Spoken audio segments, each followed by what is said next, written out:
Bienvenidos a esta completa y exhaustiva exploración académica de uno de los grimorios más fascinantes, influyentes y incomprendidos de la Europa medieval, el Ars Goetia, siendo el primer libro YLMS estudiado de la legendaria, conocida como la Llave Menor de Salomón o Clavicula Salomonis Regis, este, notable texto del siglo XVII, representa mucho MSQN simple catálogo de entidades sobrenaturales o en intento primitivo de comprender las fuerzas invisibles. En cambio, se arroja como la combinación de casi 3 milenios de tradición, mágica síntesis de conocimiento intercultural, esfuerzos académicos de preservación y sofisticados intentos de cartografía los paisajes invisibles de la conciencia humana y el orden cósmico. El Ars Goetia surgió durante uno de los periodos más turbulentos intelectualmente y de mayor fecundidad creativa de la civilización occidental. La transición entre la escolástica medieval y el humanismo esta ficticia fue una poca en la que las rudas fronteras que la academia moderna traza entre ciencia, filosofía, teología, psicología y magia eran fluidas, permeables y, a menudo, completamente inexistentes. Los académicos se movían con libertad entre lo que consideraríamos disciplinas separadas,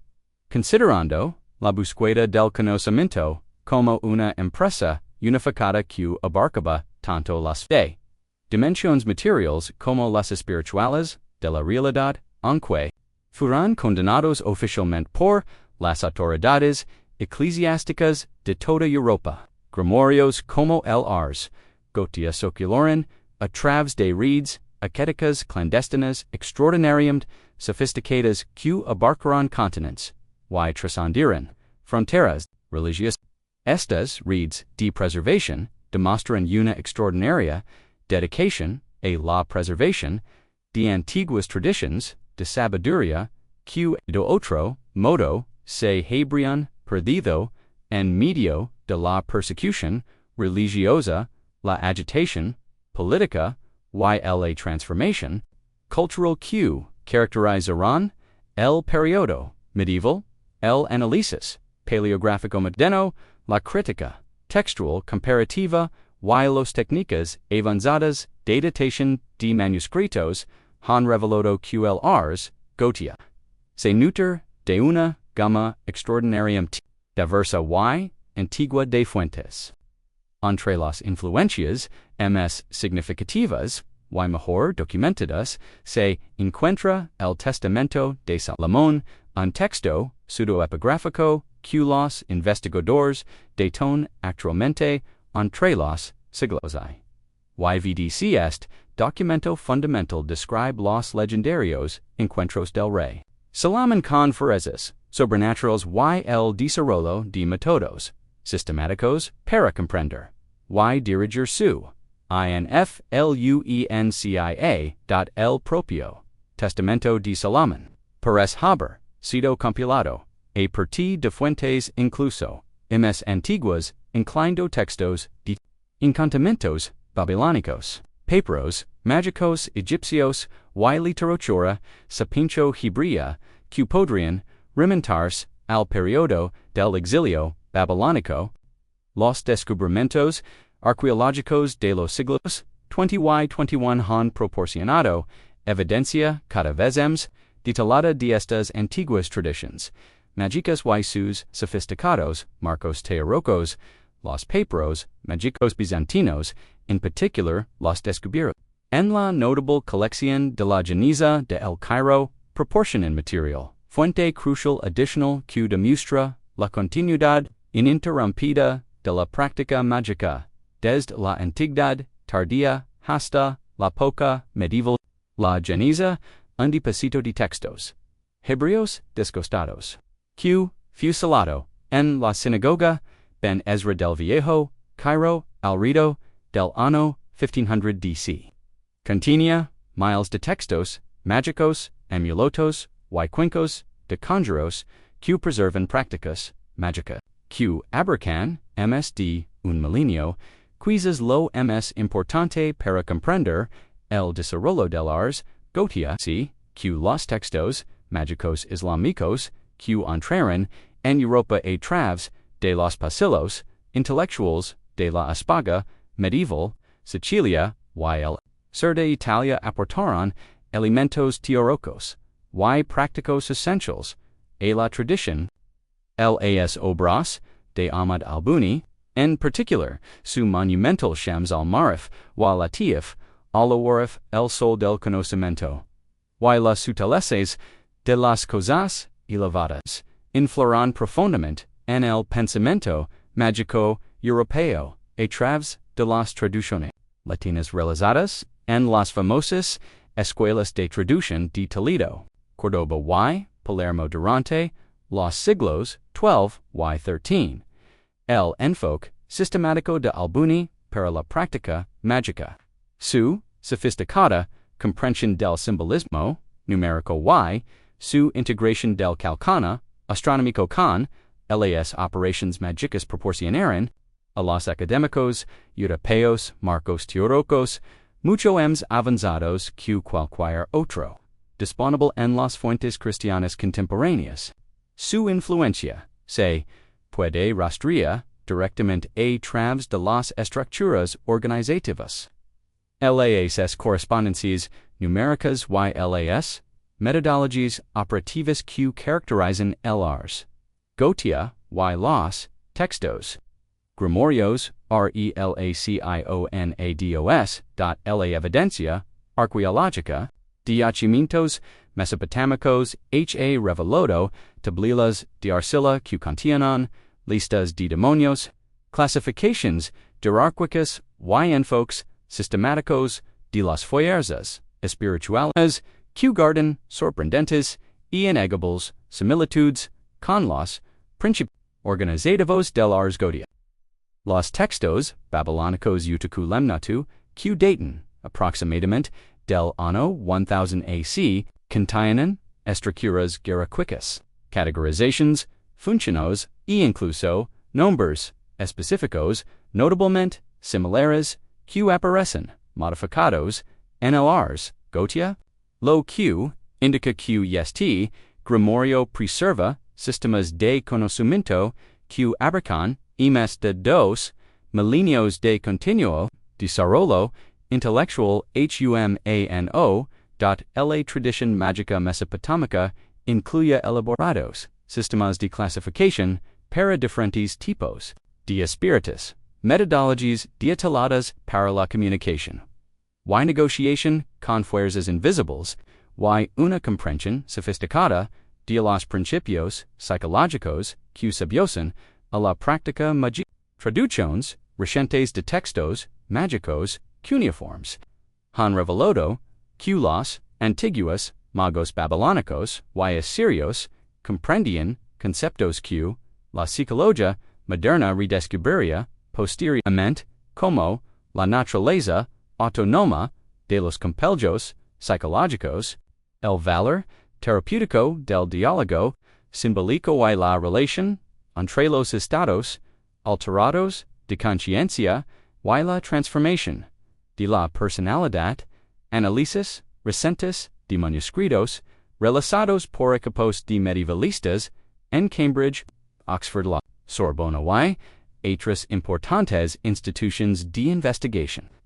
han revelado que el Ars Goetia experimentó una importante evolución y un desarrollo sistemático a lo largo de su historia de las primeras versiones conocidas conservadas en manuscritos de los siglos XIV y XV contenían tan solo luchar espíritus con ediciones y modificaciones sistemáticas realizadas a lo largo de la Edad Media y el Edad Moderna temprana a medida que los escribas incorporaban materiales de otras tradiciones grimorias y acadían sus propias observaciones experimentales, la datación por carbono y el análisis de tinta de pergaminos de la colección de manuscritos, Sloan de la Biblioteca Britannica, la extensa colección Rawlinson de la Biblioteca Bodleiana, los manuscritos del arsenal de la Biblioteca Naciente, y los archivos mágicos secretos de la Biblioteca Vaticana, han confirmado esta evidencia sugiere que el Ars Goetia representó un esfuerzo académico colaborativo que abarcó varias generaciones de dedicados practicantes que se consideraban a su mismos como los responsables de preservar y extender una antigua tradición de sabiduría. El contexto subestimars para comprender su estructura y significado. La elaborada organización jerárquica del Ars Goetia refleja directamente las estructuras políticas feudales de Europa medieval, con su cuidadosa delineación de reyes, duques, príncipes, marqueses, condes, presidentes y caballeros, lo que refleja la comprensión contemporánea de la autoridad, la obligación,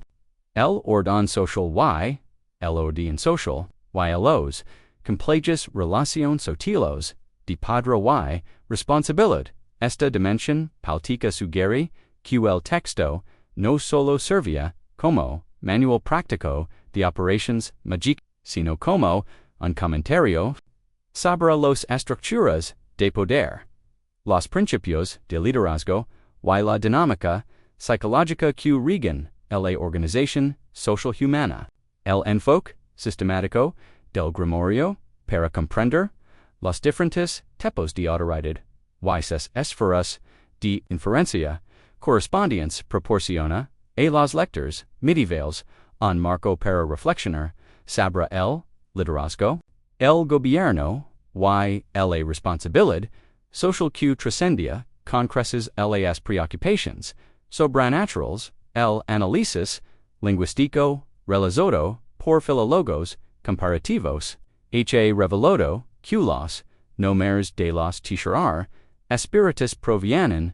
de múltiples familias lingüísticas y tradiciones culturales como el hebreo, el griego, el latín, el árabe, el copto y lo que parecen ser lenguas proto-europeas con sustrato preservadas en diversas tradiciones populares europeas.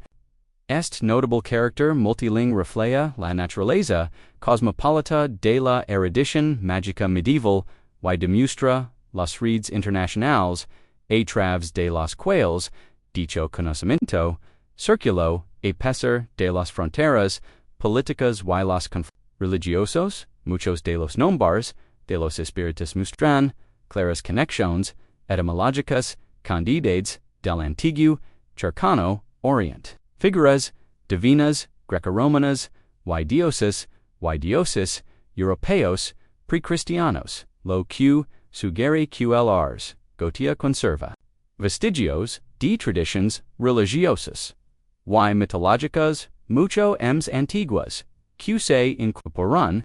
Este proceso de sincretismo teológico y mitológico refleja la misma dinámica cultural que moldeó el desarrollo del cristianismo, el islam y el judaísmo medievales, a medida que estas tradiciones se encontraran y absorberan elementos de sistemas religiosos anteriores. El sistema numérico de titular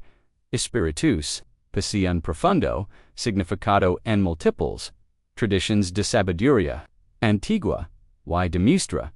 la comprensión de los autores del texto de los matemáticas sagradas y el simbolismo cósmico. En la litera mística judía, el nombre de Dios de 72 letras, Shem HaMephorash, representa la máxima expresión del Padre creativo divino, derivado de tres versículos consecutivos del Éxodo, cada uno de los cuales contiene exactamente 72 letras hebreas. Este nombre divino se consideraba tan poderoso que su pronunciación estaba, restringida, al sumo sacerdote, en el templo, LDALA, expiation, LA tradition, cristiana hace, referencia, a los tr discípulos, enviados por Jesus para preparar el camino de su ministerio, representando el espectro completo de tipos humanos y dones espirituales necesarios para la obra religiosa universal. Los primeros numerólogos cristianos entendían que este número representaba la plenitud espiritual y la perfecta distribución de la gracia divina entre todas las posibilidades humanas. La tradición islámica habla de los 72 idiomas que surgieron tras la Torre de Babel, simbolizando la amplitud de la comunicación y el entendimiento. La literatura mística islámica también hace referencia a los 72 velos que separan al buscador de la realidad divina, representando la gama completa de obstáculos que deben superarse en el desarrollo espiritual. Los sistemas cosmológicos hindús y budistas hacen referencia a 72.000 nadis o canals de energía en el cuerpo sutil humano que representan la red completa de distribución de la conciencia y el flujo de energía espiritual. La medicina tradicional china describe 72 puntos principales de acupuntura que regulan el flujo de qi en todo el sistema humano. Este patrón recurrent en diversas tradiciones culturales y religiosas sugiere que los autores del Ars Goetia, los principios matemáticos fundamentals que gobiernan la conciencia, el orden cósmico y las estructuras profundas de la realidad que trascienden expresiones culturales específicas. La preservación de textos grimorios, como el Ars Goetia, a lo largo de la época medieval requirió una dedicación extraordinaria. Sofisticadas medidas de seguridad y la cooperación internacional entre académicos que a menudo arriesgaban sus vidas para mantener estas tradiciones de conocimiento. Las bibliotecas monásticas de toda Europa albergaban en secreto extensas colecciones de grimorios y monjes y clérigos actuaban como preservados encubiertos de las tradiciones de sabiduría precristianas a pesar de los evidentes riesgos para sus carreras religiosas y su seguridad personal. Estos eruditos eclesiásticos desarrollaron elaborados sistemas de ocultamiento que incluían entradas de catálogo falsas que identificaban erróneamente textos mágicos como obras teológicas, compartimentos ocultos construidos en las paredes y el mobiliario de la Biblia, anotaciones manuscritas codificadas que disfrazaban la verdadera naturaleza de su contenido y sofisticadas redes de comunicación que les permiten compartir información mientras evitaban ser detectados por las autoridades eclesiásticas que realizaban inspecciones oficiales arqueológicas en monasterios medievales. Han revelado evidencia notable de estos dedicados esfuerzos de preservación en la abadía de Saint-Denis cerca de París. Las obras de construcción realizadas en la década de Liuling revelaron una cámara salada que contenía ms de lambai, manuscritos mágicos inclinando múltiples versiones del Ars Goetia que habían estado ocultos durante el siglo XIV cuando las investigaciones papales amenazaron la biblioteca mágica. La cámara había sido ocultada con tanta habilidad que permaneció oculta durante más de 600 años. Descubrimientos similares se han realizado en monasterios de toda Europa. La abadía de Cluny en Borgoga reveló una colección de y textos mágicos ocultos en un falso, suelo bio, el scriptorium, el monasterio, de Ricano, e Aurelius, del Lago, de Constanza. Albergaba una biblioteca secreta de manuscritos magicos oculta tras una estantería giratoria que solo podía abrirse, manipulando una secuencia específica de volúmenes teológicos aparentemente ordinarios. Estos esfuerzos de preservación exigen no solo valencia y dedicación, sino también sofisticadas habilidades académicas. Los monjes que conservaban estas colecciones se encontraban a menudo entre los hombres más eruditos de su tiempo, dominaban varios idiomas, eran expertos en paleografía y copia de manuscritos y dominaban profundamente los fundamentos teóricos de los materiales que preservaban. Su labor garantizó la supervivencia de las antiguas tradiciones de sabiduría durante uno de los periodos intelectualmente represivos de la historia occidental. La estructura organizativa Ars Goetia revelan un pensamiento simbólico sofisticado y una comprensión psicológica que precede por siglos a la teoría psicológica moderna, a la vez que demuestra una comprensión de la conciencia, el desarrollo de la personalidad y la función cognitiva que sigue siendo notablemente relevante para la investigación contemporánea en neurociencia, psicología profunda y estudios de la conciencia, la cuidadosa organización de los terceros espíritus en categorías jerárquicas precisas cree lo que Carl Jung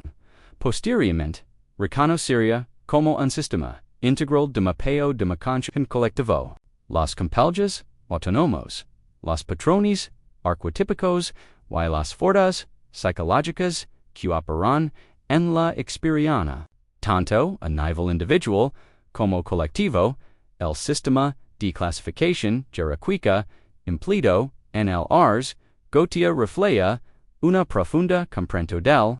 funcionamiento de las funciones psicológicas en diferentes niveles de conciencia, autoridad y integración dentro de la psique humana. Los ocho reyes representan fuerzas arquetípicas fundamentals que rigen los principles dominios de la vida y los sistemas motivacionales primarios, poder soberano y capacidad de liderazgo,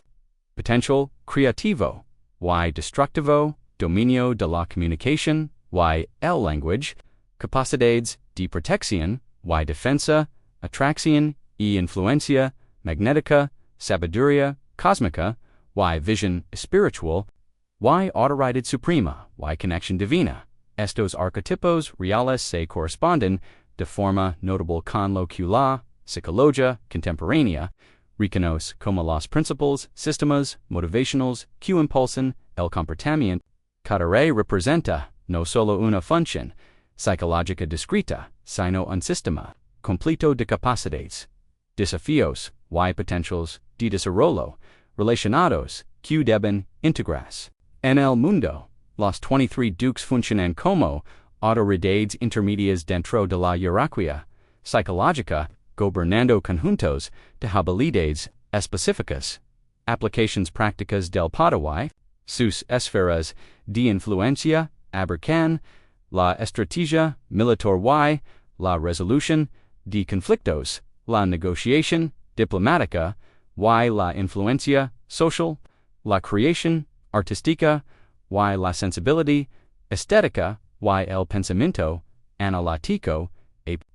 la práctica mágica y la transformación de la conciencia, la sanación y la intervención terapéutica, la visión profética y la planificación del futuro y numerosas otras capacidades especializadas que la psicología del liderazgo contemporánea identifica como competencias esenciales para una autoridad efectiva y el desarrollo personal. El nivel moderno podría denominar las funciones ejecutivas de la personalidad, esas capacidades de nivel intermedio que traducen esas energías arquetípicas en aplicaciones prácticas y logros concretos. Estas figuras conectan las fuerzas motivacionales fundamentales representadas por los reyes y las habilidades tácticas específicas representadas por los espíritus de rango inferior. El significado numérico presente en el Ars Goetia no puede pasarse por alto. Descartes como coincidencia ni tratarse como un simple simbolismo. El uso sistemático de números específicos refleja una profunda comprensión de los principios matemáticos que rigen la conciencia, el orden cósmico y las estructuras fundamentales de la realidad que la ciencia moderna apenas comienza a redescubrir y validar mediante la investigación en campos que abarcan desde la física cuántica hasta la neurociencia. El número THR que determina el número total de espíritus en el grimorio aparece con sorprendente frecuencia en las antiguas tradiciones de sabiduría de múltiples culturas y periodos históricos, lo que sugiere que los autores comprendían principios fundamentals sobre la organización de la conciencia que trascienden expresiones culturales específicas. En la tradición cabalística, el nombre de Dios de 72 letras, Shem HaMafarash, representa la máxima expresión del poder creativo divino y el autoridad kazuma del éxodo, cada uno de los cuales contiene exactamente 72 letras. Hebreos, los místicos, judíos medievales entendían que este nombre divino contenía el plan completo de la creación, el espectro total de tributos divinos y los principios fundamentals que rigen toda manifestación. Su pronunciación se consideraba tan poderosa que se limitaba al sumo sacerdote que realizaba los rituales sagrados en el templo en el DOM sagrado del uno, lo que reflejaba la comprensión de que ciertos conocimientos y requerían una preparación y un desarrollo espiritual extraordinarios para exceder a los con seguridad y utilizarlos la literatura mística cristiana de su representando el espectro completo de tipos humanos duns espirituales y capacidades psicológicas necesarias para la obra religiosa universal y la transformación de la conciencia humana. Los numerólogos cristianos medievales entendían este número como la representación de la plenitud espiritual, la perfecta distribución de la gracia divina y la total del potential. Tradición islámica habla de los 72 idiomas que surgirán tras la Torre de Babel, simbolizando la amplitud de la comunicación, la comprensión y la expresión cultural humana. La literatura mística islámica también hace referencia a las 72 velos culturales y espirituales que deben comprenderse y trascenderse en el proceso de desarrollo espiritual y transformación de la conciencia.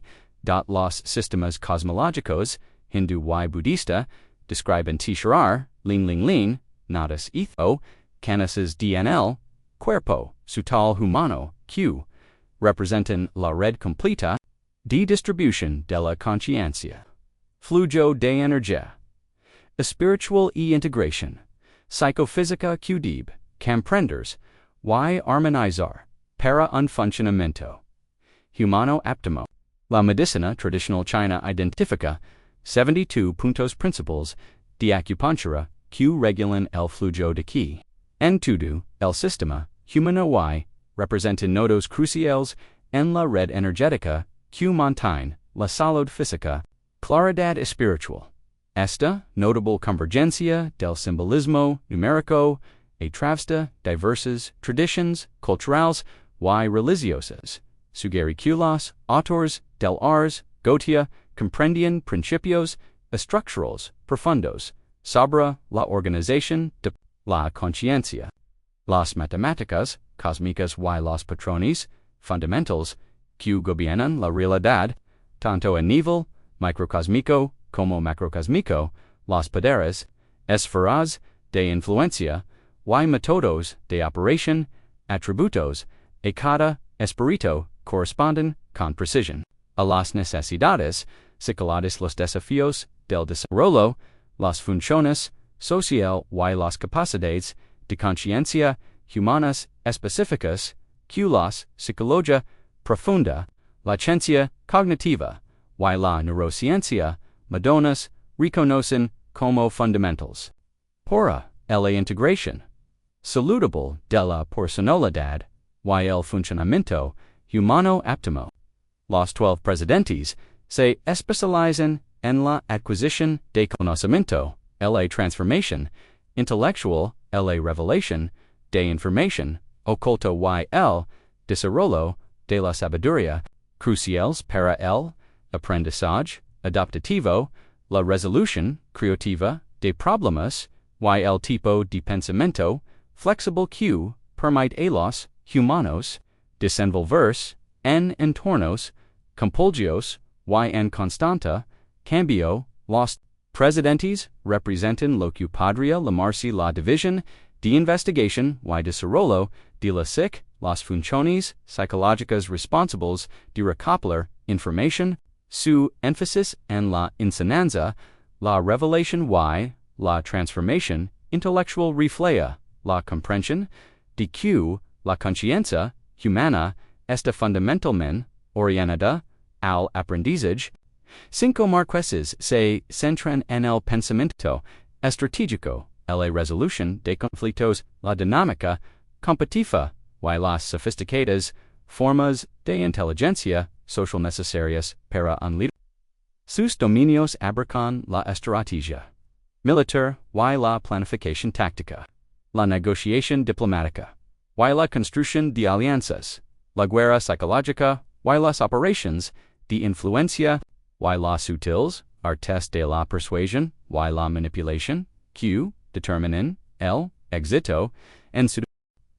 El nivel Marx representa lo que la psicología contemporánea podría denominar inteligencia estratégica, la capacidad de anticipar varios movimientos, anticipar las respuestas de los demás, coordinar operaciones complejas que involucran múltiples variables y partes interesadas, y mantener un enfoque claro en los objetivos a largo plazo, adaptando las tácticas a las circunstancias cambiantes. Estas funciones son esenciales para un liderazgo eficaz, un emprendimiento exitoso y cualquier iniciativa que requiera coordinar los esfuerzos de varias personas hacia objetivos comunes. Los 8 condes rigen las habilidades prácticas, el éxito material y la integración del conocimiento abstracto en aplicaciones concretas que produzcan resultados tangibles en el mundo físico. Sus ámbitos de influencia incluyen la artesanía y las habilidades técnicas, la gestión financiera y la creación de riqueza, la producción artística y el refinamiento estético, la sanación y la intervención terapéutica, la gestión agrícola y ambiental, los proyectos de construcción y ingeniería, y otros ámbitos prácticos que requieren la traducción del conocimiento teórico a la acción efect. El nivel representa lo que podríamos llamar las funciones de implementación y manifestación de la conciencia, las capacidades psicológicas responsables de tomar ideas, planes y visiones y transformarlas en realidades concretas mediante la acción hábil, el esfuerzo preciso y la sabiduría práctica.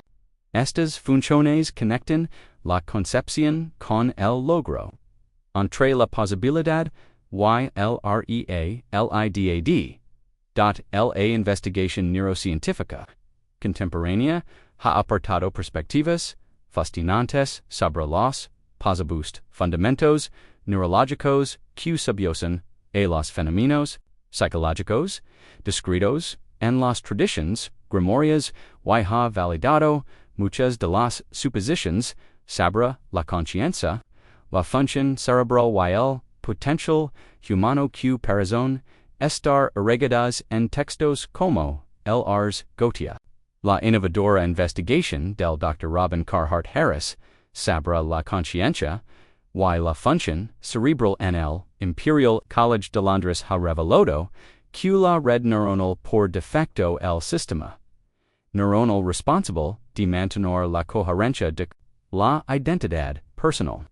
la continuidad narrativa y la sensación de ser un individuo independiente se vuelve altamente plástica y reconfigurable en condiciones específicas que implican atención focalizada, práctica ritual, visualización simbólica y diversas técnicas de alteración de la conciencia. Esta neuroplasticidad podría explicar científicamente por a lo largo de la historia los practicantes han reportado profundos cambios de personalidad, mayor capacidad cognitiva, mayor conciencia y mayor acceso a material normalmente inconscient tras la aplicación de metodologías grimorias y prácticas de conciencia, las técnicas específicas descritas en el Ars Goetia inclinado, prácticas complejas de visualización, invocaciones repetitivas, meditación simbólica, secuencias conductuales, ritualizadas, y atención sostenida a imágenes arquetípicas. Se corresponden notablemente con los métodos que la neurociencia moderna ha identificado como eficaces para inducir cambios neuroplásticos beneficiosos.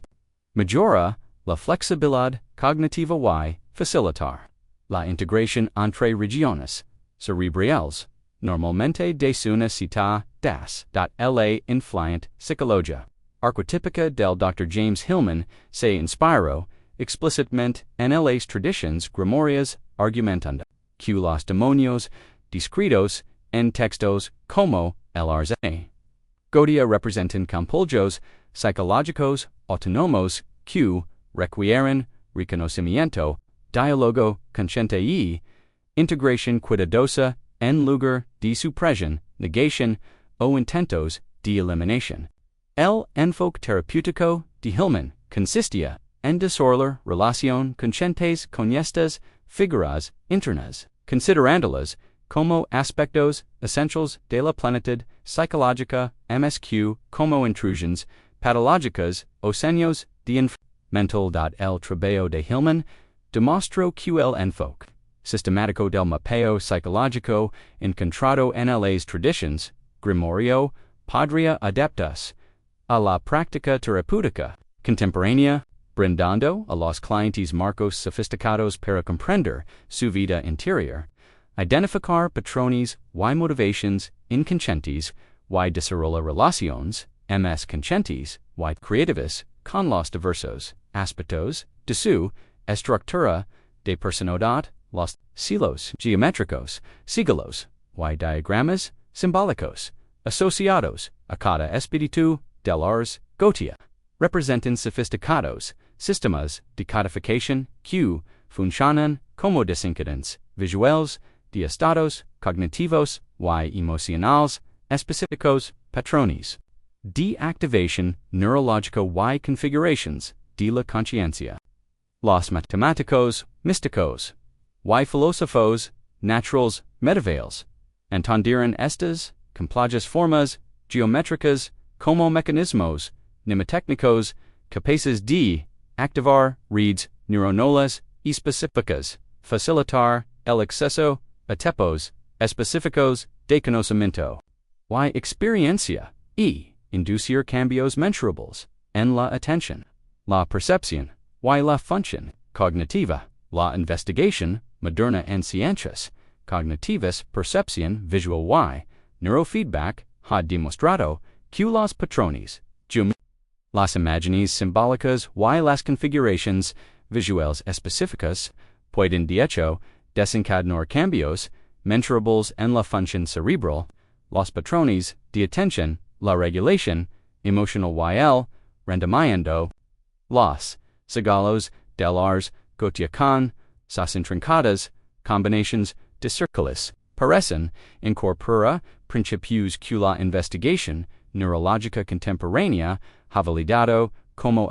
para la modificación de la conciencia, el entrenamiento de la atención y la inducción de estados psicológicos específicos, estudios recientes con electroencefalografía, resonancia magnética funcional y otras tecnologías de imágenes cerebrales han demostrado que la contemplación de patrones geométricos completos produce cambios distintivos en los patrones de ondas cerebrales, especialmente en los rangos de frecuencia alfa y theta asociados con la conciencia relajada, el pensamiento creativo y el exceso de material normalmente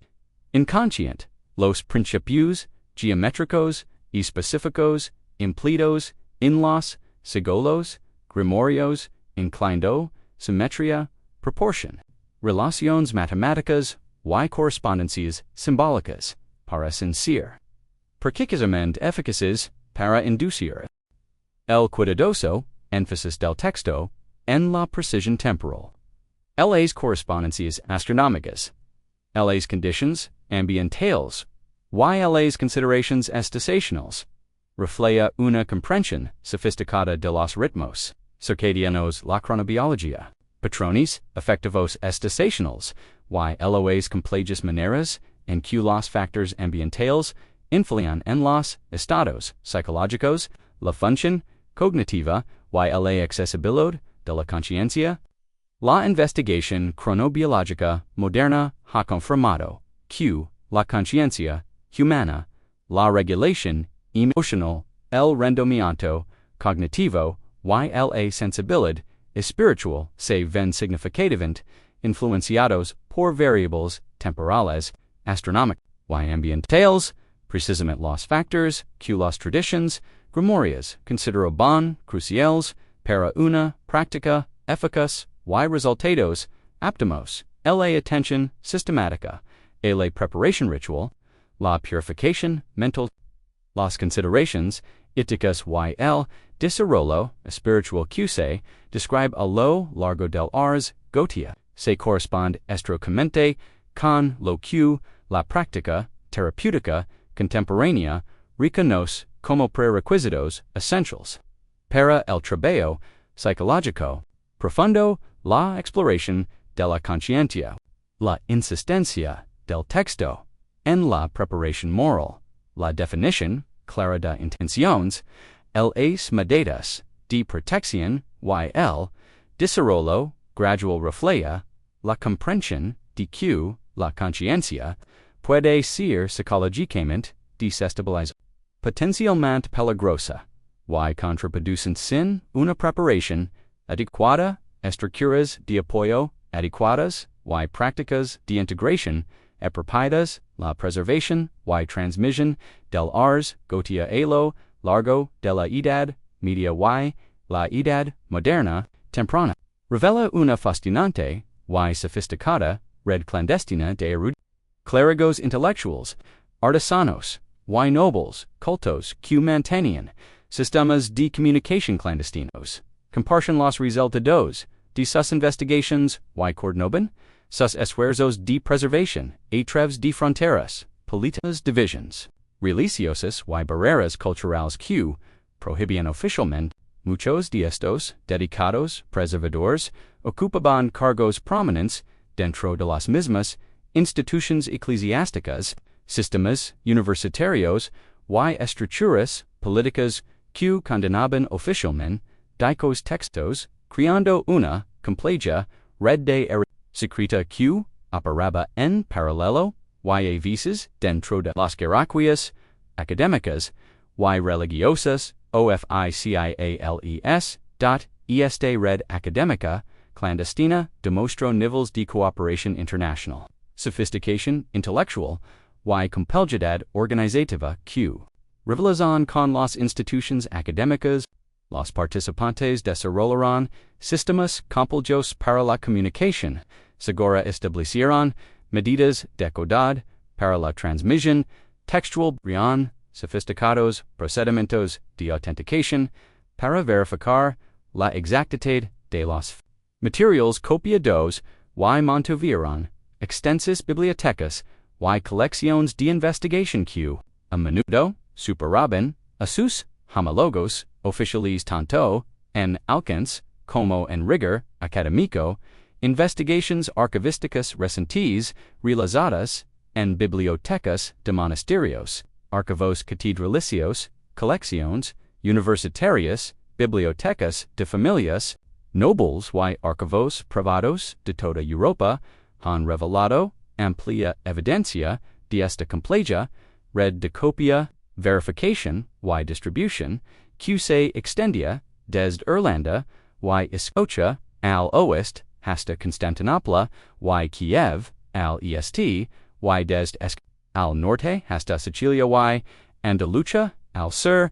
El alcance geográfico de esta red demuestra que la erudición mágica medieval tenía un carácter verdaderamente internacional y mantenía conexiones activas en todo el mundo conocido. Los escribas y eruditos medievales dedicados a la preservación de grimorios desarrollaron sofisticados sistemas de autenticación diseñados para garantizar la precisión de la transmisión textual, protegiendo a la vez tanto a los manuscritos como a sus custodios de la persecución por parte de autoridades religiosas o políticas. Estas medidas de control de calidad incluyen notas marginales codificadas que identificaban las transmisiones auténticas frente a las copias corruptas. Estelos de iluminación específicos que servían como firmas de autenticación solo por eruditos iniciados elaborados sistemas de referencias cruzadas que permiten a los eruditos verificar la exactitud de pasajes concretos consultando múltiples tradiciones de fuentes y complejas técnicas de cifrado que ocultaban información. Confidential electors no autoriza. 2.la. El rigor académico y la sofisticación intelectual. Evidentes en estos esfuerzos de preservación demuestran que los intelectuals medievales se acercaron a los materiales grimorios no como folclore supersticioso o intentos primitivos de las fuerzas naturales, sino como depósitos essentios de sabiduría antigua, visión psicológica sofisticada y conocimiento práctico que era crucial para comprender la naturaleza humana, los principios cósmicos y las estructuras fundamentales de la realidad. El monasterio de San Galo en Suiza, fundado en el siglo VII, y uno de los centros intelectuales más importantes de la Europa medieval, conservaba una de las colecciones de grimorios significativas y completas del mundo medieval. Los monjes crean una biblioteca secreta con de sube manuscritos mágicos, ocultos, tras falsos, muros, compartimentos, ocultos, y estanterías, giratorias, en el scriptorium, y el complejo de la letras. La colección incluía múltiples versiones del Ars Goetia, extensos comentarios y anotaciones de eruditos medievales y textos relacionados que proporcionaban contexto y en marco teórico para comprender las prácticas grimorias. La colección de San Galo se, mediante un elaborado sistema de catalogación que empleaba símbolos,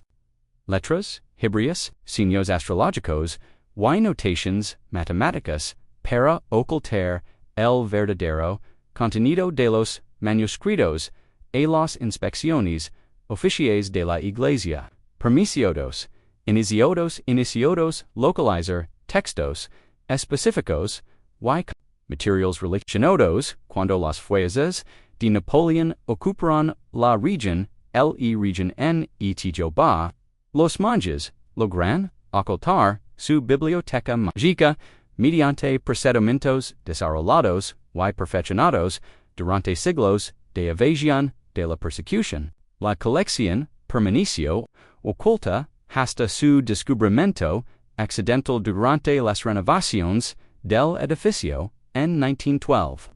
Cuando los obreros encontraron la cámara salada tras una pared cuidadosamente diseñada para que pareciera una parte caminante, las tura la Universidad de París. Fundada en el siglo XII y que rápidamente se convirtió en uno de los centros de aprendizaje más prestigiosos de Europa, mantuvo círculos de estudio de grimorios no oficiales a lo largo de los siglos XIII y XIV. Estos grupos de estudio incluyen tanto a estudiantes como a profesores que copiaban textos encefados, desarrollaban extensas tradiciones de comentario que proporcionaban marcos teóricos para comprender las prácticas mágicas y mantenían activas redes de correspondencia que conectaban a los académicos parisinos con colegas de Oxford, Cambridge, Bologna, Salamanca y otros importantes centros educativos de toda Europa. Estas redes académicas garantizaron la transmisión precisa de materiales grimorios a lo largo de los siglos, a la vez que impulsaron el desarrollo de filosofías mágicas sintéticas que combinaban múltiples tradiciones, integraban el aprendizaje clásico con el conocimiento esotérico y desarrollaban nuevos marcos teóricos que iban más allá de sus fuentes originales.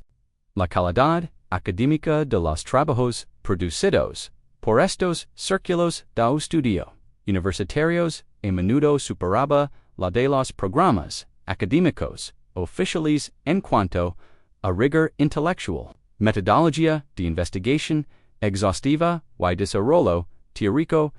Innovado los expedientes estudiantiles de los archivos de la Universidad de París conservados, listas de lecturas codificadas que camuflaban textos como obras teológicas y correspondencia entre estudiantes y graduados que aborda proyectos de investigación mágica. En curso, estos documentos proporcionan evidencia detallada de cómo la investigación grimorio se integró en la vida intelectual de las universidades medievales a pesar de la prohibición oficial la influencia del Ars Goetia y las tradiciones relacionadas en el humanismo renacentista representa uno de los desarrollos más significativos, aunque poco aprovechados, de la historia intelectual occidental. La recuperación del saber clásico que caracteriza el Renacimiento incluyó no solo los textos filosóficos, literarios y científicos evidentes, sino también las tradiciones mágico-místicas que se habían conservado junto a ellos en las bibliotecas bizantinas y islámicas. Marsilio Ficino, director de la Academia Platónica de Florencia, y una de las figuras más influentes del desarrollo intelectual renacentista, se inscribió considerablemente en las tradiciones grimorias al desarrollar sus influencias traducciones de textos herméticos, filosofía platónica y literatura mística neoplatónica. La famosa traducción latina de Ficino del corpus hermeticum qse conversio nl de base del pensamento renascentista inflow profundament nl desarrollo intellectual europeo posterior incorporo conceptos methodologies y marcos derivados directamente de las fuentes grimorias que Ficino había estudiado en manuscritos bizantinos. La síntesis filosófica de Ficino combinó la metafísica platónica con la magia hermética, la teología cristiana con las tradiciones de sabiduría pagana y el sabiduría con la intuición mística medieval de maneras que uno habrían sido posibles sin su profundo conocimiento de la literatura grimorio. Su influencia en los pensadores renacentistas posteriores como Pico della Mirandola, Giordano Bruno y Cornelius Agrippa contribuyó a que los conceptos derivados de los grimorios se convirtieron en parte íntegro de la cultura intellectual renascente ista. Famosa dissertación sobre la dignidad del hombre de Pico della Mirandola a menudo considerada el manifiesto del humanismo renacentista y uno de los documentos más influyentes de la historia intelectual occidental, contiene numerosas a prácticas mágicas, experiencias místicas, y conceptos extraídos directamente de las tradiciones grimorias. La visión de Pico sobre el potencio humano, la ciudadanía cósmica y la capacidad humana de autotransformación, reflejaba ideas que se habían conservado en textos como el Ars Goetia durante siglos, lo que demuestra como la erudición mágica clandestina influyó profundamente en el desarrollo filosófico dominante. La vasta biblioteca de Pico catalogada tras su muerte en 1494 incluye extensas colecciones de manuscritos mágicos, textos, grimorios y literatura esotérica en hebreo, árabe, griego y latín. Su trabajo académico sobre la cabala, la filosofía hermética y la magia natural se nutrió en gran medida de estas fuentes, al tiempo que desarrollaba nuevos enfoques sintéticos que integraban diversas tradiciones de sabiduría en marcos teóricos integ rales. El legendario John D. matemático, astrónomo, geógrafo y asesor de la reina Isabel I, conservaba extensas colecciones de grimorios en su casa de Mortlake y desarrolló elaborados sistemas sintéticos que combinaban mágicas tradicionales con conocimientos matemáticos, astronómicos y geográficos de vanguardia. La biblioteca personal de una de las colecciones privadas más grande del siglo XVI incluye cientos de manuscritos mágicos que había recopilado de fuentes de toda Europa. El famoso sistema mágico inocuano de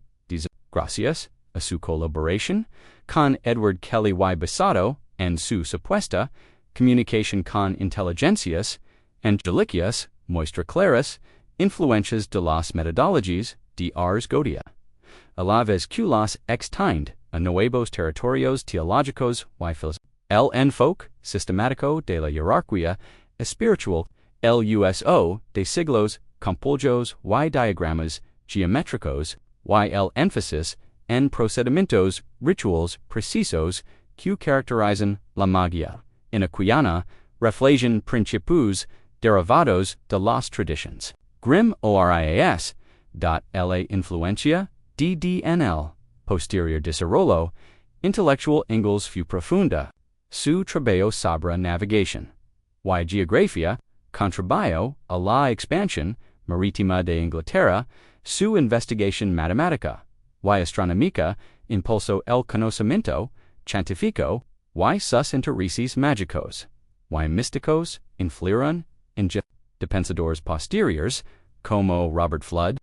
Thomas Vaughan y Isaac Newton, los esfuerzos de preservación islámica resultaron, igualmente, cruciales para la supervivencia y el desarrollo continuo de las tradiciones grimorias a lo largo del periodo medieval. La Casa de la Sabiduría en Bagdad, fundada durante el Califato Abbasi en el siglo IX, mantenía extensas colecciones de manuscritos mágicos junto con sus famosas bibliotecas científicas, filosóficas y médicas. Los eruditos islámicos que trabajaban en esta tradición produjeron sofisticadas obras sintéticas que combinaban las tradiciones médicas, herméticas, judeas, cristianas y islámicas en marcos teóricos integrales que iban mucho a la de sus fuentes originales. Ahmad al-Buni, quien trabajó en el Egipto del siglo XIII y es ampliamente considerado uno de los más grandes cráneos teóricos de la magia islámica, produjo influencias obras sintéticas que combinaron sistemáticamente el misticismo numérico, la correspondencia astrológica, la magia talismánica y la práctica espiritual en metodologias integrales que influyeron profundamente en el desarrollo mágico posterior. Su monumental Shams al-Marif se convirtió en uno de los textos mágicos más copiados y influyentes de la cultura islámica y influyó significativamente en el desarrollo de los grimorios europeos a través de sus traducciones latinas. El enfoque sistemático de al-Buni para la práctica mágica, su sofisticada comprensión del simbolismo numérico y la correspondencias matemática y su integración del cálculo astronómico con la magia práctica proporcionaron a los eruditos europeos marcos teóricos mucho más avanzados y completos que cualquier otro disponible en las fuentes cristianas contemporáneas. Su influencia se puede rastrear directamente a través de las estructuras organizativas, las correspondencias numéricas, las metodologias operativas y los supuestos teóricos que caracterizan el Ars Goetia y los textos grimorios europeos relacionados. El movimiento de traducción en la España medieval, en particular, en ciudades como Toledo, Córdoba y Sevilla, creó puentes cruciales entre la erudición mágica islámica y cristiana a la vez que facilitó la transferencia de textos antiguos, griegos y árabes y tradiciones latinas que pudieron ser estudiadas por académicos europeos, equipos de académicos judíos, musulmanes y cristianos que trabajaron juntos en estos centros de traducción, produjeron versiones latinas de textos mágicos, as rabis que influyeron decisivamente en el desarrollo de los grimorios y facilitaron el acceso a las antiguas tradiciones de sabiduría que se habían conservado en las bibliotecas islámicas. Estos proyectos colaborativos de traducción de co-traducción demuestran el carácter internacional y interreligioso de la erudición medieval, a la vez que ilustran como las fronteras políticas y religiosas que parecían absolutas para las autoridades contemporáneas eran trascendidas con frecuencia por académicos comprometidos con la preservación y el avance del conocimiento. Los traductores que trabajaban en centros españoles a menudo arriesgaban sus vidas para preservar y transmitir conocimientos que trascendían las fronteras religiosas y desafiaban las enseñanzas religiosas. Ortodox la invención y difusión de la tecnología de impresión durante los siglos XV y XVI transformó fundamentalmente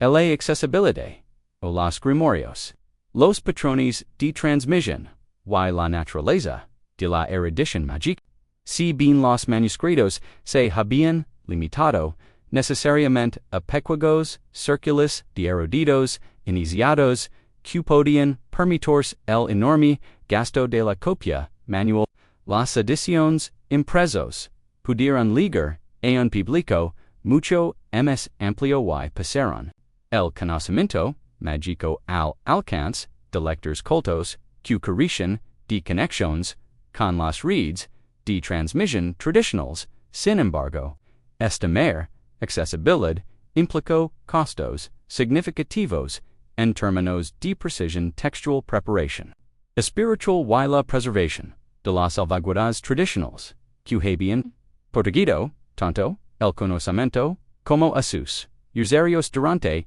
el periodo manuscrito. Las ediciones impresas a menudo contenían numerosos errores, omisiones y corrupciones que los editores posteriores tuvieron dificultades para cargar, mientras que la disponibilidad masiva de textos mágicos implicaba que los lectores podían acceder a potencialmente peligrosos sin la capacitación ni la supervisión adecuadas. La primera edición impresa del Ars Goetia apareció en una compilación latina publicada en Lyon en 1623, pero esta primera impresión contenía numerosos errores, omisiones y acaditos editoriales que divergían significativamente de las fuentes manuscritas. Las ediciones impresas posteriores a menudo agravaron estos problemas al copiar errores de textos impresos anteriores en lugar de consultar los manuscritos originales, lo que generó una cascada de corrupción textual que persiste.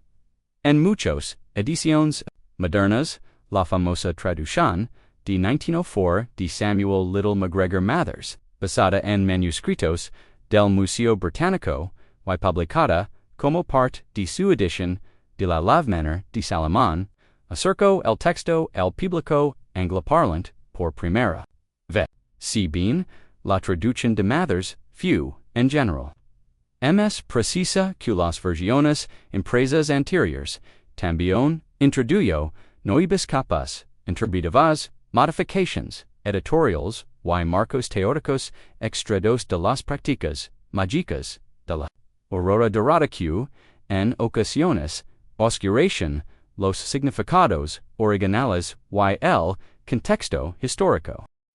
Los esfuerzos académicos modernos para reconstruir versiones auténticas del Ars Goetia han requerido extensos proyectos de recopilación de manuscritos que incluyen tecnologías de imagen digital, análisis textual asistido por computadora, técnicas paleográficas avanzadas y una colaboración internacional sin precedentes entre bibliotecas, instituciones de investigación y académicos independientes. Estos esfuerzos de reconstrucción han revelado hasta qué punto las ediciones impresas divergían de las fuentes manuscritas, a la vez que han proporcionado nuevas perspectivas sobre el desarrollo histórico y el contexto original del texto. El exhaustivo proyecto grimorio de la Universidad de Amsterdam, lanzado en 2010, ha digitalizado MSD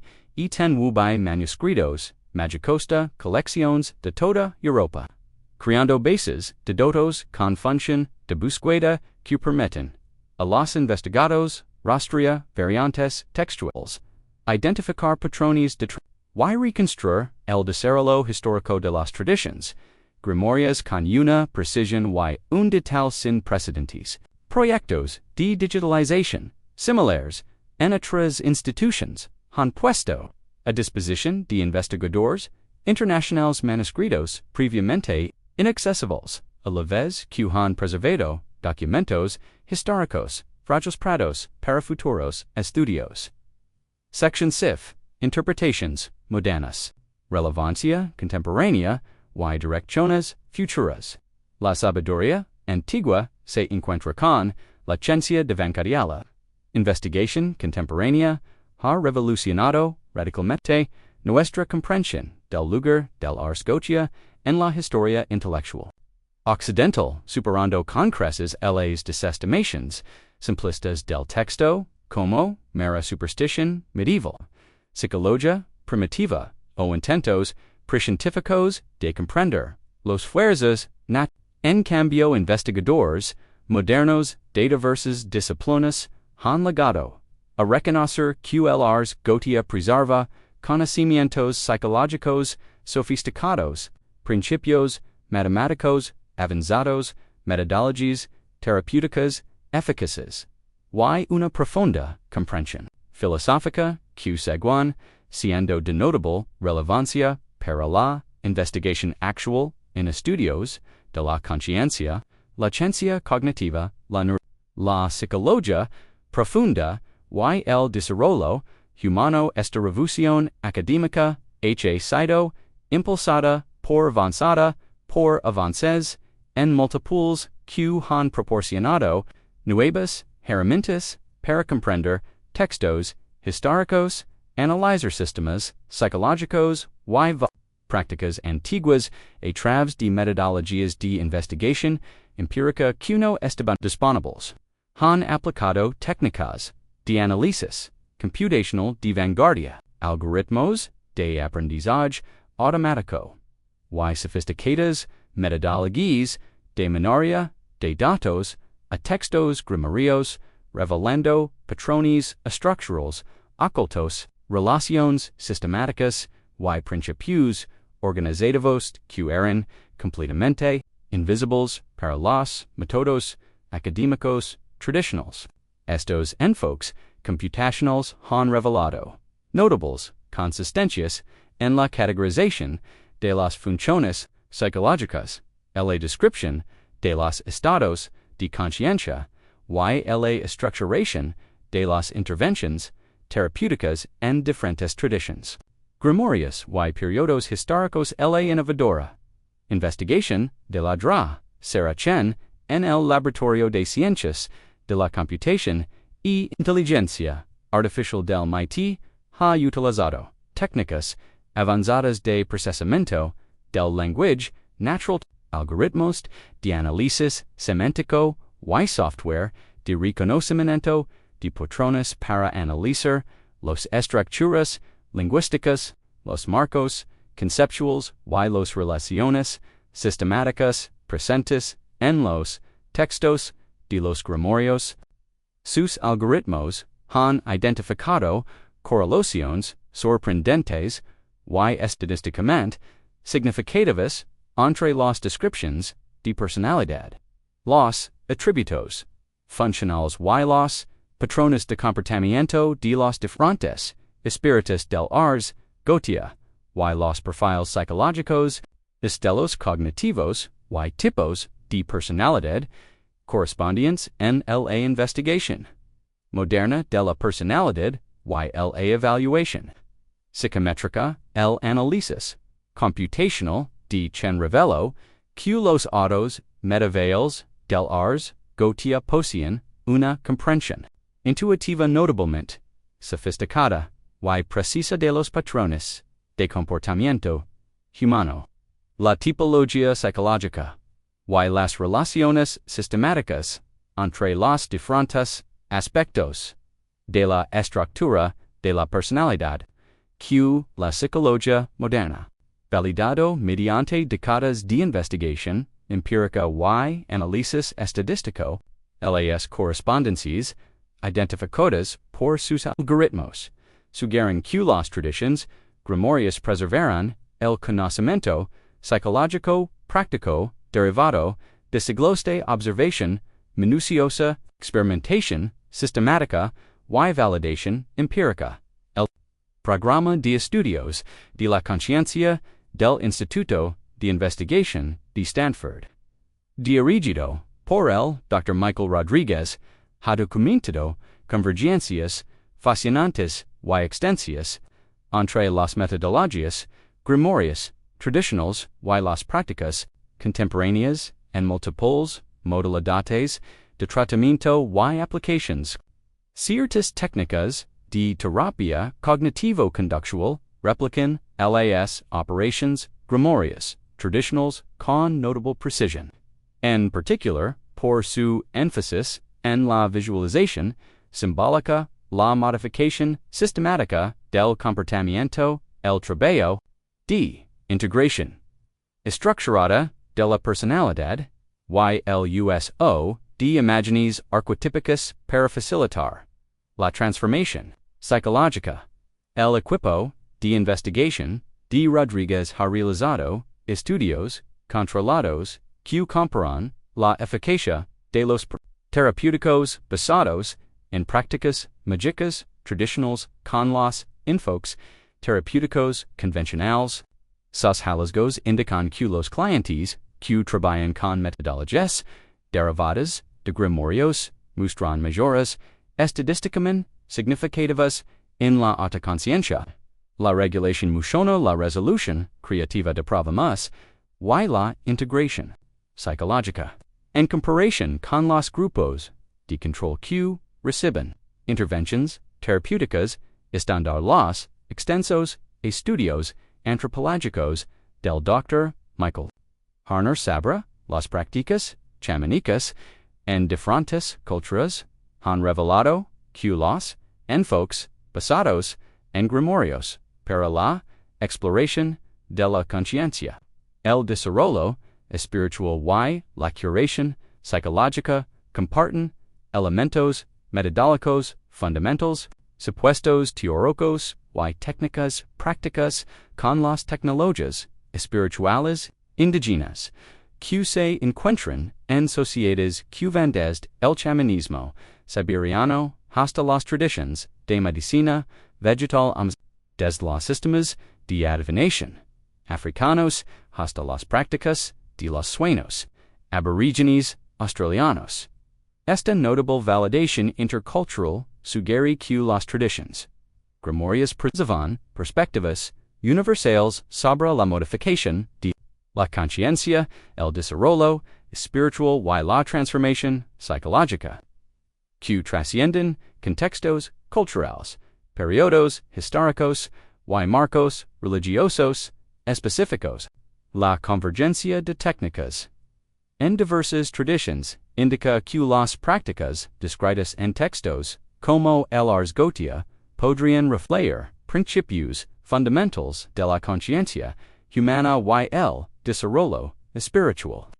MSQ creencias culturalmente específicas o prácticas históricamente limitadas. El análisis comparativo de Hana ha identificado elementos centrales que aparecen consistentes en las tradiciones chamánicas de todo el mundo y que corresponden estrictamente a las prácticas descritas en los textos grimorios europeos, el uso de estados alterados de conciencia para acceder a información normalmente enfoques sistemáticos para comunicarse con la realidad no ordinaria, sofisticada de la proyección psicológica y la representación simbólica, énfasis en la protección espiritual y los límites enérgicos, integración de la curación individual con el beneficio de la comunidad y reconocimiento de la conciencia como fundamental para la realidad.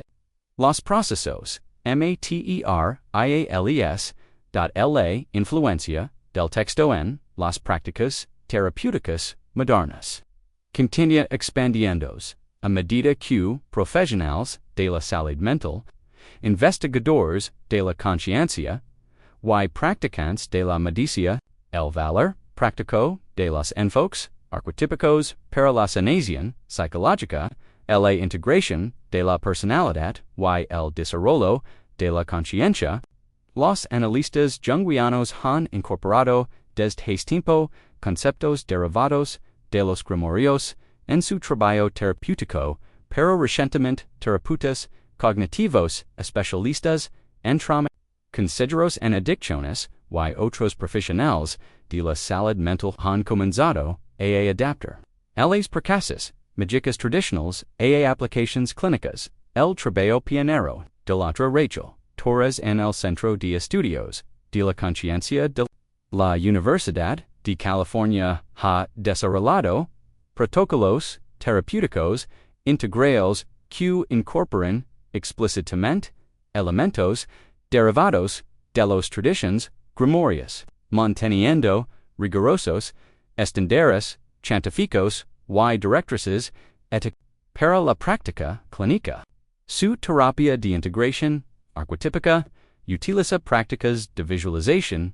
controlada, basadas en el trabajo espiritual tradicional para ayudar a los clientes a desarrollar relaciones conscientes con aspectos disociados de su estructura de personalidad, integrar experiencias traumáticas y acceder a recursos creativos que normalmente no estén disponibles para la conciencia.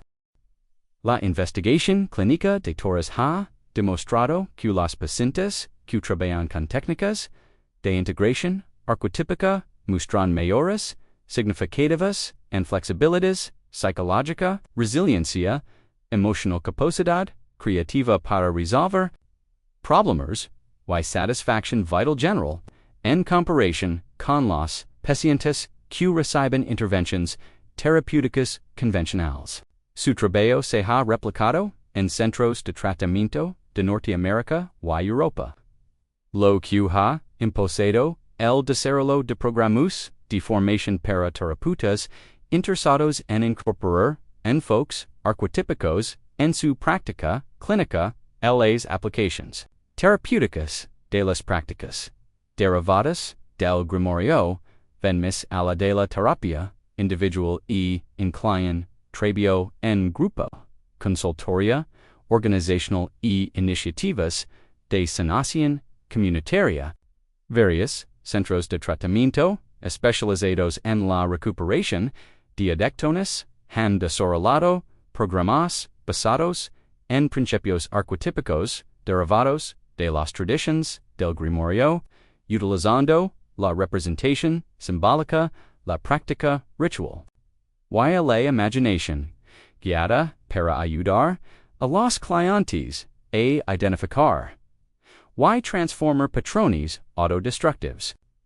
A la vez que desarrollan relaciones más sanas con su propia complejidad psicológica. Como las tradiciones grimorias persisten y continúan evolucionando dentro de los movimientos espirituales modernos, proporcionando laboratorios vivientes para observar cómo las prácticas antiguas se adaptan a las condiciones contemporáneas,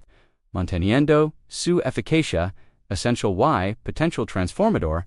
Los practicantes de la magia del caos, surgidos en Inglaterra durante la década de 1970 como parte de un resurgimiento más amplio del interés por las técnicas mágicas prácticas, utilizan explícitamente los marcos del Ars Goetia para el autodesarrollo psicológico, el trabajo de modificación de la realidad y exploración de la conciencia. Los magos del caos han desarrollado enfoques experimentales sistemáticos para la práctica mágica que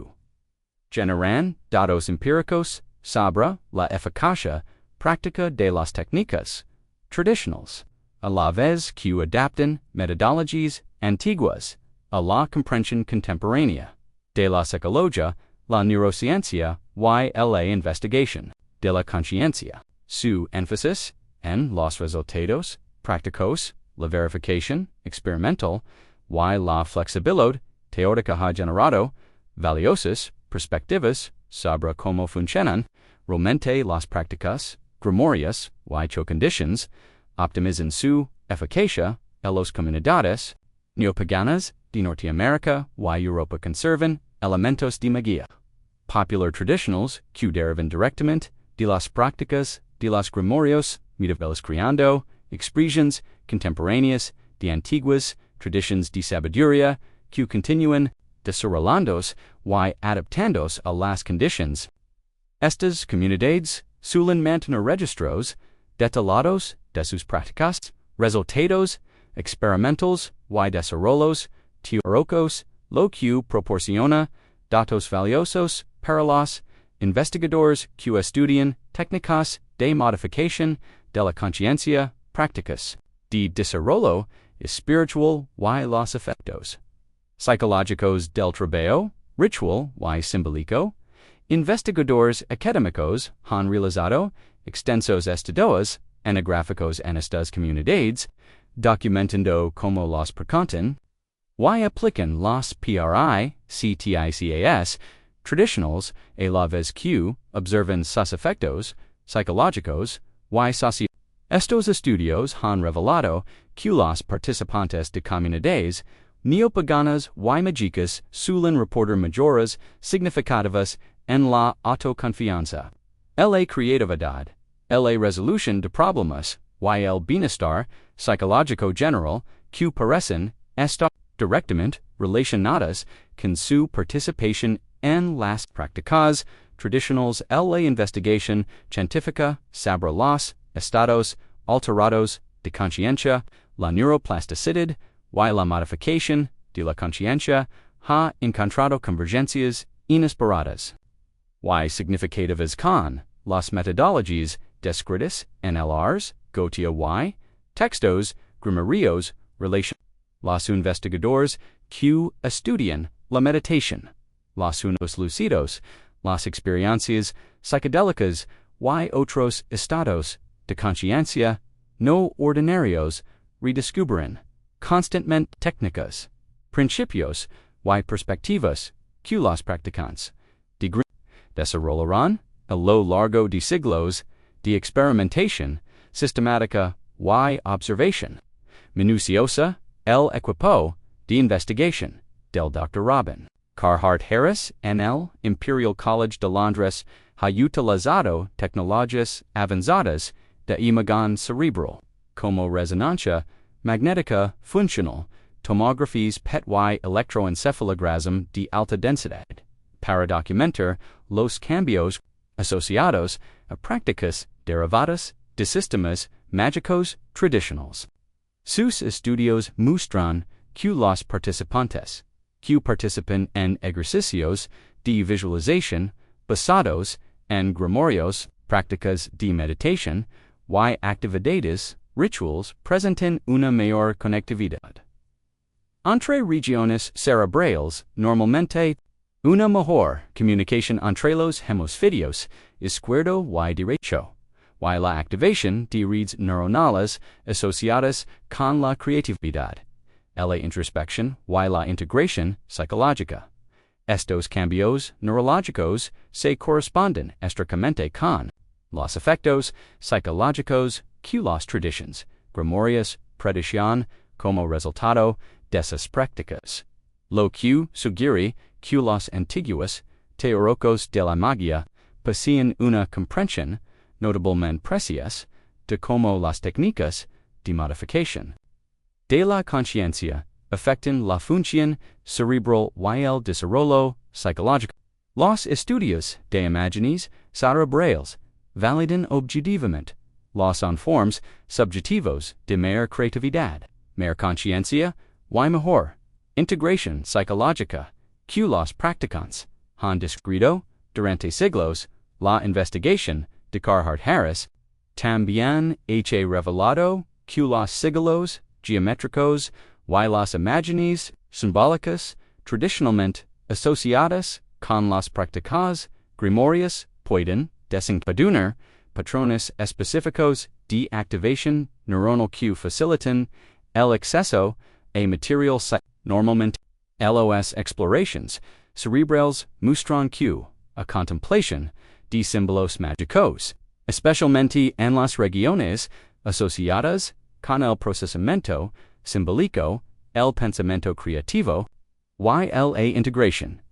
del contenido psicológico, consciente y inconsciente, el florescente campo del hacking de la conciencia, que aplica herramientas tecnológicas y enfoques experimentales, sistemáticos para optimizar la conciencia humana y el rendimiento cognitivo. Ha adoptado las metodologías grimorio como sofisticadas tecnologías de programación mental que se comprendon y aplicun, adequa damet, pueden producer majoras mensurables, en la función mental, emprendedores, tecnológicos, investigadores, en majora cognitiva y especialistas en optimización del rendimiento han descubierto que las prácticas mágicas tradicionales suelen producir mejoras significativas en la concentración, la creatividad, a la regulación emotional y a la eficacia interpersonal. La extensa investigación de Timothy Ferris Sabra, la optimización del rendimiento y el aprendizaje acelerado ha documentado como las prácticas de grimorios modificados pueden mejorar la velocidad de aprendizaje, la consolidación de la memoria,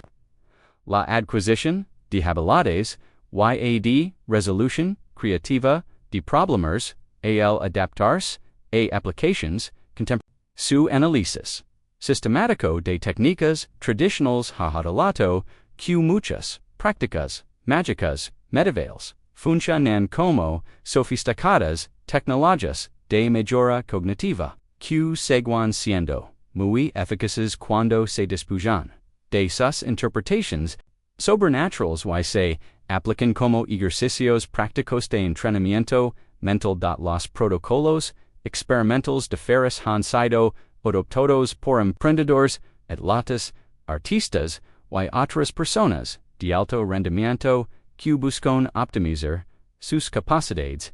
cognitivas y su producción creativa. Su investigación ha demostrado que las prácticas derivadas de grimorios pueden producir mejoras mensurables en la capacidad de atención, la memoria de trabajo, la fluidez creativa y la regulación emocional que persisten mucho después de finalizar el entrenamiento. Los investigadores del neurofeedback han descubierto que los siglos geométricos, las simbólicas y los patrones visuales tradicionalmente asociados con los espíritus de los grimorios pueden funcionar como desencadenantes visuales eficaces para patrones específicos de ondas cerebrales, secuencias de activación neuronal y estados de conciencia que facilitan una mejor función cognitiva y la integración psicológica. La investigación pionera de la DRA Ana y sobre los patrones de ondas cerebrales durante, de frente, de consciencia, la datio de consciencia, ha revelado que la contemplación de configuraciones y siglos produce cambios mensurables en la actividad neuronal que se corresponden con una mejor función, equilibrio emocional y pensamiento creativo. Los equipos modernos de neurofeedback pueden monitorizar la actividad cerebral en tiempo real mientras los sujetos contemplan símbolos mágicos tradicionales, lo que permite a los investigadores identificar configuraciones simbólicas producen respuestas neuronales óptimas y desarrolla protocolos de entrenamiento que maximizan los beneficios cognitivos de las prácticas tradicionales. Estas aplicaciones tecnológicas validan objetivamente las antiguas afirmaciones sobre la eficacia de la meditación simbólica, a la vez que abren nuevas posibilidades para optimizar las técnicas tradicionales mediante la El campo emergente de la terapéutica digital ha comenzado a incorporar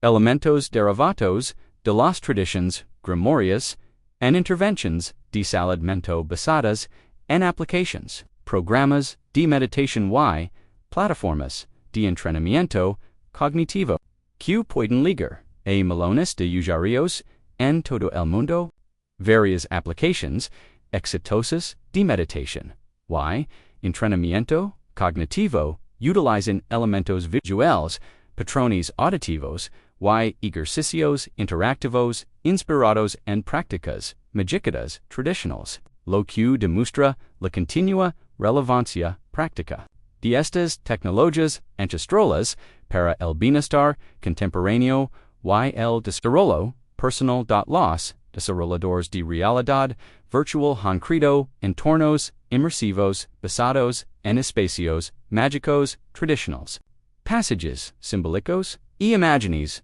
arquetípicas que permiten a los investigadores estudiar los efectos psicológicos de las experiencias basadas en grimorios en entornos digitales controlados, a la vez que proporcionan a los usuarios poderosos para la exploración de la conciencia y el desarrollo personal. Estos laboratorios virtuales brindan oportunidades sin precedentes para hilar y estudiar variables específicas dentro de las prácticas mágicas tradicionales, a la vez que hacen accesibles a las poderosas tecnologías de la conciencia a un público más amplio. El enfoque sistemático del Ars Goetia para la modificación de la conciencia, el desarrollo psicológico y la optimización del potencio proporciona un marco íntegro para comprender el espectro comprendor de las capacidades psicológicas humanas tan relevante hoy como lo fue 5 siglos. Ya se abordado como curiosidad histórica, marco psicológico, modalidad terapéutica. El texto continúa ofreciendo profundas perspectivas sobre las profundidades de la conciencia humana